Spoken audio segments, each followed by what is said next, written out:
Good morning and welcome to our community affairs program that we call 30 Minutes. Today our special guest is Miss Brenda Weaver. She is the president of Lending and Western Kentucky Disaster Recovery. Miss Brenda, it's a pleasure to have you in the studio. Well, thank you for inviting me. I'm pleased to be here. As we do each week with our program, we like to let our guest introduce themselves so those that are listening today will kind of have a feel of who you are. So I'll turn that over to you. Oh, okay. Well, thank you.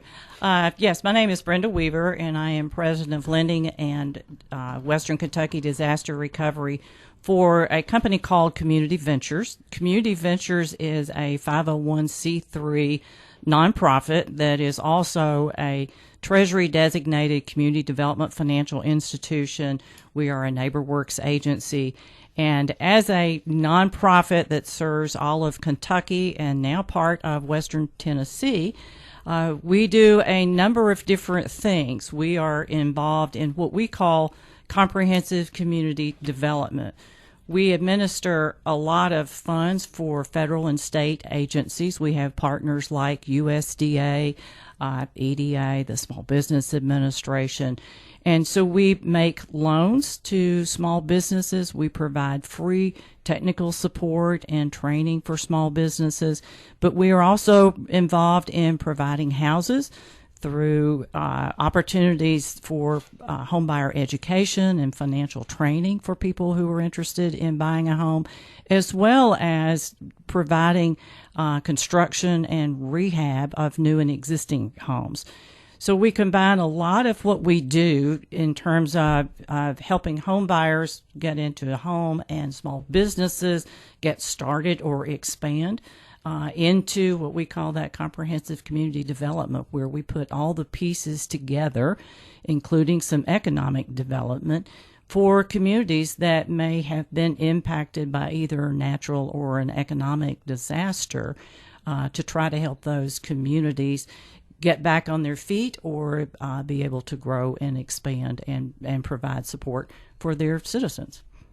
And Brenda, you told me before we started the program, you're from Lexington? I am from Lexington, yes. And you've been visiting the area, taking part in the Banana Festival. I have been taking part in the Banana Festival. We are very involved in Fulton County, and particularly the city of Fulton, in a number of ways, including building houses, supporting small businesses. We've opened a small business incubator called Ventures Village. And so part of our support is to support the activities and the festivities in the community. So we are there as a sponsor and an active participant in the Banana Festival. And then it's fun to just come down here and be part of the community and not have to work every day too. So I bet it is. It is. That's always good too. I'm glad to have you in the area. And as part of Western Kentucky Disaster Recovery, were you part of the tornado relief efforts that took part here a couple years ago? That's what brought us to Western Kentucky. Community Ventures, again, is headquartered in Lexington, and we have had offices in Lexington, Louisville, Campbellsville, Owensboro, Bowling Green, and Millersburg for a number of years. We're about 40 years old as an organization. But we've really not had a big presence in Western Kentucky until after the tornado. And there was so much need here for all the things that we could bring, again, both in terms of technical support, capital, all those kinds of things. It was really after that we began working through a group called the Rural Partners Network, which was organized by USDA to be a part of what was going on in Fulton County. And now that has expanded to include 3 other counties. So as a part of the RPN, we were the nonprofit at the table to see where we could fit into the recovery process. And that's what led us to start with the top priority of providing housing and then the small business support. And then the effort is just continuing to grow into ever bigger and better things. So it's kind of, I guess, sad to say, but the disaster opened the door for you here in Western Kentucky. It really did. It really did. I know from other places where I've been employed, including Kentucky Housing Corporation in a previous life, There were just not nonprofits in this area who did the wide array of things that Community Ventures does. So when we saw there was a need here and we had the capability to come down here and expand into this part of the state, we did so with a long-term commitment. Recovery takes a very long time, and so immediately after disaster, everybody thinks, everything should be done in 6 months or a year. We know from experience that it's 3 years, 5 years. It's a long time to get to recovery. So we've made a big commitment to this part of the state, and we are, again, now expanding into looking at doing some things into Western Tennessee as well. So we hope to be able to expand the work that we do into the area that needs us. Let's go back to Community Ventures. And how and when did it evolve that everything, all the pieces of your puzzle joined together to start Community Ventures? Well, that's a real interesting story. Our CEO, I think, might have been the second CEO of Community Ventures, but the first person to really take this from maybe a department within another organization to being its own standalone entity and to starting to even begin the kind of work that we do now. And so he has been with the organization for a very long time, almost from the beginning. And the organization started with a focus on micro lending. It started as a small business lender and really did peer group lending at the time. So our CEO, who is Kevin Smith, was the only employee. So he did all of the things that were necessary to run the organization, to work directly with the small businesses. And so we grew from being a very small business lender, peer lending organization, to then becoming an SBA micro lending, expanding that into bigger businesses. And so now we do small business lending anywhere from $500 to $5 million. So business lending is still very much a part of who we are and is sort of at the core of all of our business. But over the years, as we've looked at how we can become sustainable as an organization and as a nonprofit, trying to keep from being 100% dependent on grants, and we try not to be just dependent on grants at all if we don't have to. We had to get into doing other kinds of activities. Then as we worked within the communities told us the kinds of things they needed. For example, we need housing. We need these other services that are of benefit to our community. We're in a food desert. We need for you to help us develop access to food, all these kinds of things. And so our organization has grown by partnering with federal agencies, by taking on new initiatives, growing the expertise of the staff.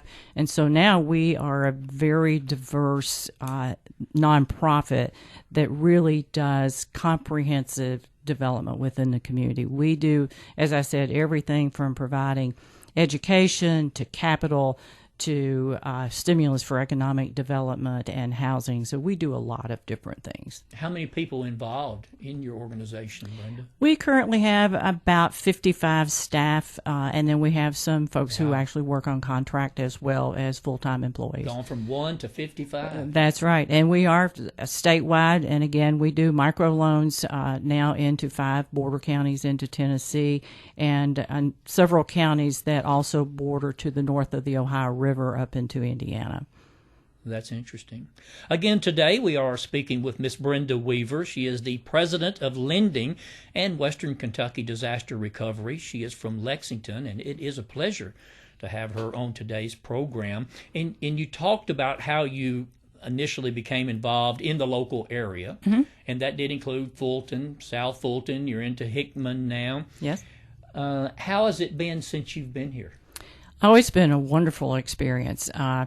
Of all the communities that we've gone into, of course, there was huge need here after the disaster, but there was also a great partnership here. We have really been welcomed into the community. All of the partners that we work with locally have done everything to try to help us do what we do. And we don't go into a community and say, this is what we think should happen in your community. We go in and say, you've identified a need.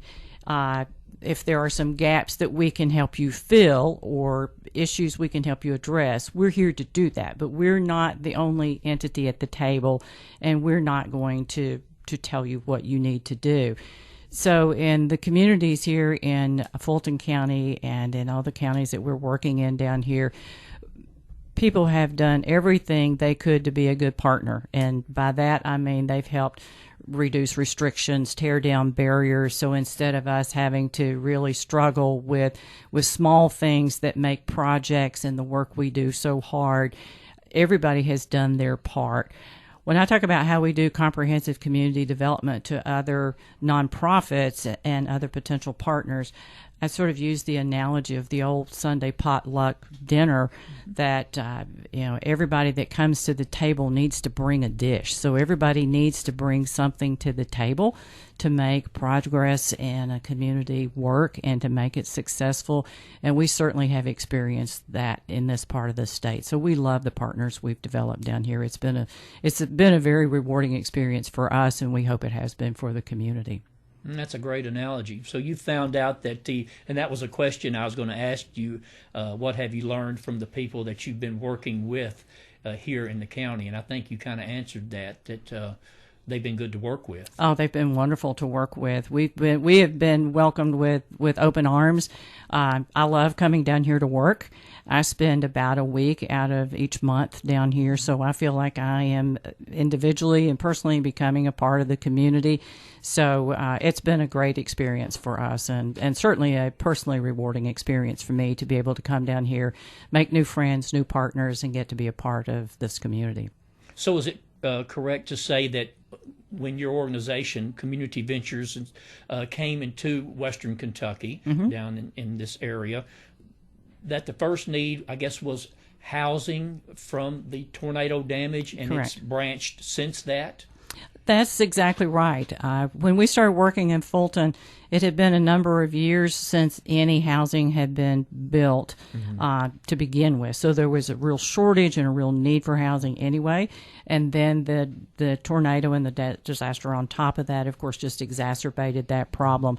So their first priority was we have to have housing. We have to rebuild housing for people who have been disadvantaged because of the natural disaster. But we want people to live and work in this community, so we have to have housing to get them to do that. So that was the top priority, and that's where we started. So you worked in the Casey community also, too? We are working in the Casey community. We are doing a housing development project in Casey. Yes. We have some other business and economic development things on the table for Casey as well. Fantastic. So there are some exciting things we plan to do in Casey, and it seems that all the stars are aligning for all that to happen. So we're excited about that. And that's fantastic. The home recovery in the Casey community has really come on strong. The community is recovering and is really looking good. Good. We're excited about being able to do a project in Casey. Oh, that's fantastic. And as you just mentioned also, did you come into this area, as you kind of said, maybe with just ears open instead of come in saying you need to do this and do that? Absolutely. Yeah. Absolutely. We always sit down and just say, we need to hear what your needs are first. Tell us about this community. Tell us about your history, about how you got to where you are. Why do you think Community Ventures needs to be a part of this? And let's talk about the needs, and then we can start to think about where we might be able to be a partner and where we might have resources we could bring to the table.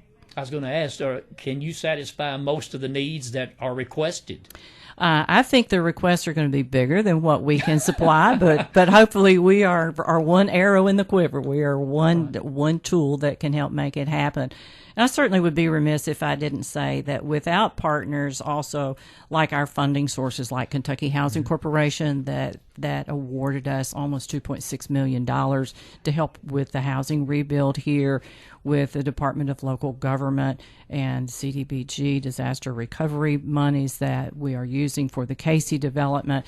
Without those partners being able to give us funding for the projects too, it would be impossible for us to do what we do. a lot of the agencies and the partners that we work with, including some private partners, had an interest in supporting the disaster recovery efforts. And so when they found out we were coming to Western Kentucky to try to do some things down here, NeighborWorks, for example, reached out to us and said, can we help with operational costs, overhead, those kinds of things. So it has taken a village of people to make this happen. We just happen to be the vehicle on the ground that puts it all together. And not just those who received damage from the tornado, but you're providing homes for other people as well, right? Absolutely, absolutely. We provide what we call workforce housing. It's for single moms or two-parent households that may need a little help with down payment assistance or need some assistance to get into that first house, or just need some help qualifying to be able to buy a house based on how expensive everything is right now. So we have, we've built homes that are occupied by nurses and bankers and people who work in public services within the communities. And so we are providing workforce housing. Everybody that participates in our program has to have credit that qualifies them for a first mortgage, because there's a first mortgage involved. So they're just like you and me. They make a mortgage payment every month. And so we don't build houses that we can give away. We help put the whole thing together and provide assistance so people can qualify for a mortgage. We can provide some down payment assistance, but we sell our houses at whatever they appraise for. So we sell them at market value, and then we try to help the home buyers with all the pieces they need to be able to qualify to get in. So our program is a little different than maybe some of the other programs that are out there that are just recovery programs, because we are really building what we consider workforce housing. And you're in every aspect of providing that home too, aren't you, Brenda? I mean, starting with construction, right? We do, yes. We are fortunate that we have a great project manager down here who oversees our construction. One of the other fantastic partnerships we have down here is with the Department of Corrections. So we have some inmate labor on our houses that we are able to take advantage of. That's free of charge. That helps to keep the costs down on the construction of our houses. So again, it's all that partnership of trying to work together to keep things affordable. So we do the construction or the rehab, and then we can also come in with down payment assistance. We can provide the education and financial training to get buyers prepared for home ownership, and then we can also provide the mortgage financing. So we're kind of a one-stop shop. I was at the ceremony that you had there in Fulton of the two houses that were side by side. Yes. You remember us standing sure do. in the rain that day. Yeah, that's exactly right. And it was amazing to look at those homes, because you or someone during the ceremony said that the process that they were at, they had only been working there for about a couple of 2 or 3 weeks. Right. Those houses were under roof. That's exactly right. I mean, that is an amazing process or technology that they're using to build these homes. That's correct. One of the things we are considering and adding to our process is something called SIP construction, or structural insulated panel construction. Part of the challenge in building a house is, of course, the cost, being able to get materials, the length of time it takes to build, all of that. So for us to be able to try to get people into housing quickly, we've looked at an alternative construction method. And the two houses that we were talking about there on 4th Street were both SIP construction. We're getting ready to start our third one as well. But that's a unique construction method where our plans and specs are given to a company that assembles those panels for us. Then all of that material comes to our site already pre-engineered and basically ready to go together. So on those two houses, we started with the foundation in. Then by the end of the first day, we had down all the flooring, all 4 walls up, and we were ready to start the roof. And really, we could have worked a couple more hours probably that first day and gotten the roof on. But in a day and a half, pretty much with good weather, you can have a house up under roof. And that is critical in the construction process because that means we don't have to worry about rain, weather, all those kinds of things. Then we can start to work inside. So it gives us the ability to get people in more quickly. And those particular units are super, super energy efficient. So it's also making that home more sustainable and affordable for that home buyer long term because they're going to benefit from extremely low utility bills.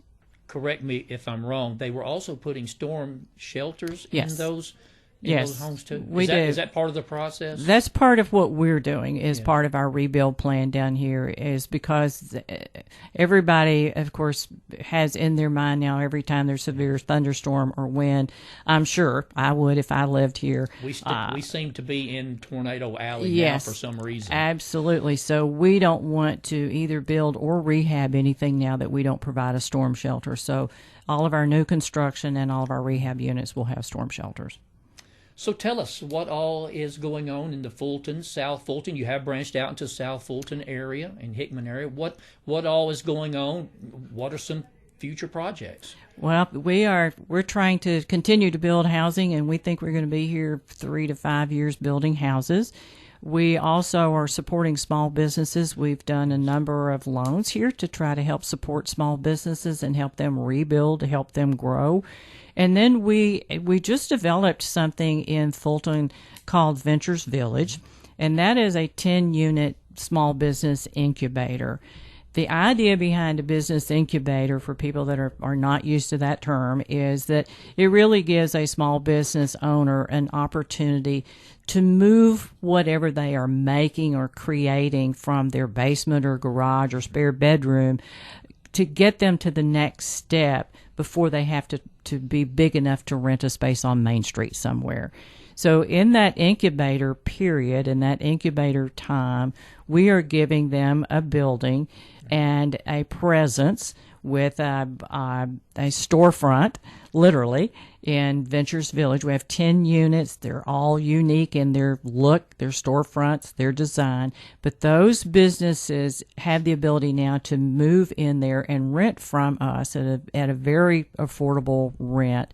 Let us pay their utilities, let us pay for their business licenses, pay their chamber membership, while they have marketing support from us, business training from us, and hand-holding from our business development specialists until they get to the point they feel like they can go into a space on their own. So it really incubates that business until they feel like they're ready to go somewhere and rent their own space. So we have 10 units.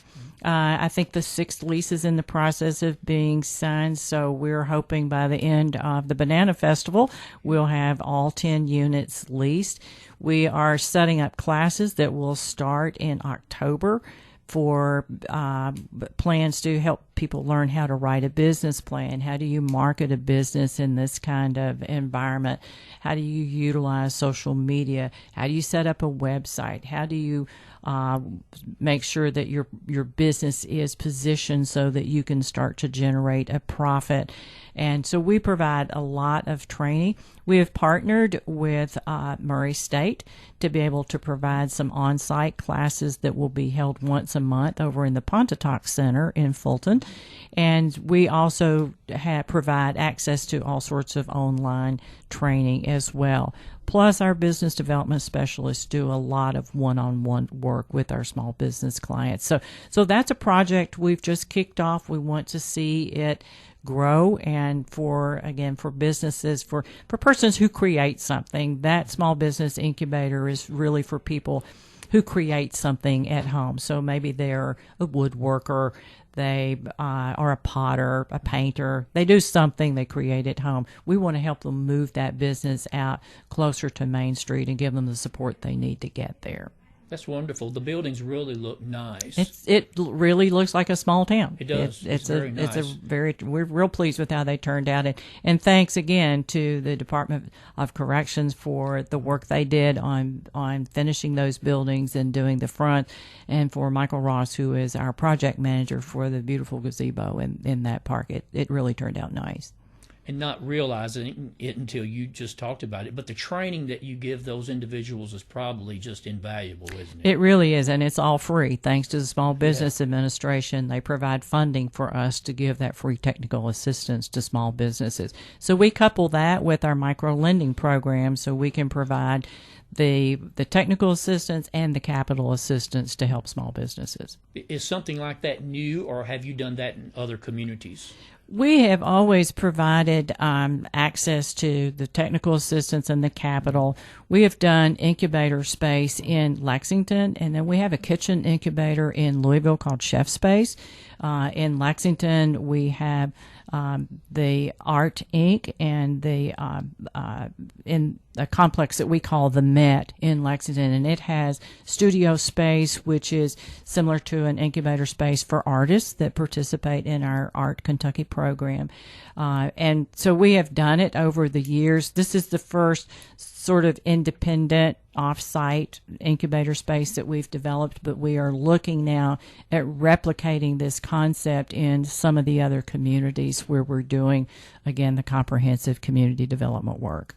So you're happy how it's been received then? I am very happy. I am very pleased with the excitement we've had about Ventures Village and the interest that we have from the small business community. You know, small businesses and small entrepreneurs are really the backbone of the economic community. And so if we can get these folks engaged in local leadership, engaged in the chamber, and help them get their businesses up and running, those will be our business leaders of tomorrow. And the really important thing about supporting those small businesses is it brings all that revenue right back to the community. So it doesn't go somewhere else. All of that revenue is going to stay in the local communities where those small businesses are to help those communities grow and be strong. So, Brenda, I guess you are excited that you are providing microloans now for small businesses in 5 Northwest Tennessee counties, branching out. That's correct. We were asked if we would expand our territory down into the northwestern part of Tennessee, so we're doing those 5 border counties.